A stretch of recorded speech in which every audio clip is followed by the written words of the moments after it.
নাজির হওয়ার পর মানুষ মদ আস্তে আস্তে আস্তে আস্তে হারাম করা হয়েছে, ধাপে ধাপে মদ হারাম করা হয়েছে। এখন মনে রাখবেন, যে জিনিস শুকুরে খায় না, কুকুরে খায় না, সেই জিনিস এখন মানুষে খায়, ঠিক কিনা? কুকুরের সামনে আলা পাতা জর্দা রাখলে কুকুর খাবে, কুকুর শুনবেন না। আর সেই জিনিস এখন আমরা খাচ্ছি, সেই জিনিস আমরা হুজুর খাচ্ছি, হুজুর খাচ্ছে। মাকে নামাজ পড়ছে, চায়ের দোকানে বসে চা খাইছে, আবার একটা কি পান খাইছে, একটা রতন এক মুঠ, বুঝলেন, এক চিমটি রতন জর্দা, এক মুঠ রতন জর্দা খেয়ে আবার এসে নামাজ পড়ছে। সাথ হবে? সাথ হবে? কখনই সাথ হবে না। দলিল দিচ্ছি দেখেন। সম্মানিত সুধীবৃন্দ, এই গোটা বাংলাদেশে এমন কিছু বক্তার আবির্ভাব হয়েছে আমরা দেখতে পাই মিডিয়াতে, যারা বলে জর্দা ফাতাতে হারাম, এর কোনো দলিল নাই। বলে কি বলে না? এর মধ্যে আকীদা নষ্ট, মানহাজ নাই, ঠিক নাই, আকীদা ঠিক নাই। আর বলতে হারাম, হারামকে হারাম বলতে হবে, ঠিক না? হারামকে হারাম বলতে হবে, হালালকে হারাম বলতে হবে। জর্দা ফাতা হারাম, এর কোনো দলিল নাই। জর্দা ফাতা হারাম, কয়টা দলিল প্রয়োজন? ঠিক কিনা হবে না?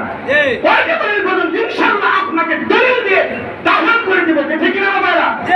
দলিল আছে, কয়টা দলিল দরকার? জর্দা এবং ফাতা গুল হারাম, আলাদা জর্দা গুল হারাম, কয়টা দলিল আপনি দিবেন?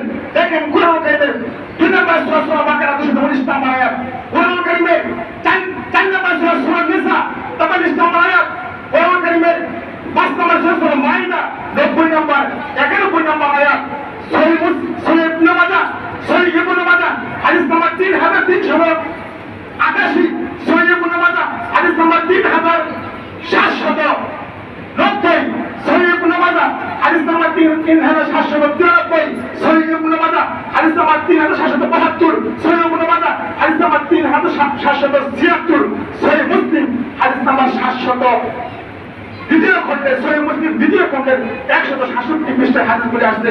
মোট জর্দা, পাতা, বিড়ি, সিগারেট, তামাক, গুল, এগুলি কি হারাম? হারাম, হারামকে হারাম করতে হবে। আর বেয়াদবরা বলে জর্দা পাতা হারামের কোনো দলিল নাই। মনে রাখবেন, যারা খায় তারা বলে মাকরু, ঠিক না?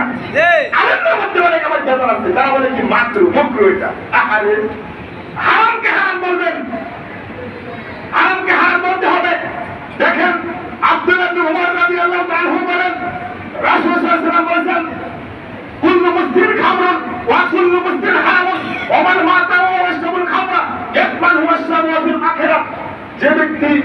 যে ব্যক্তি নেশা করলো, কুল্লু মুসলিম খামরুন, কুল্লু মানে প্রত্যেক নেশার দ্রব্য হলো খামর, আর প্রত্যেক খামরই হলো কি মদ।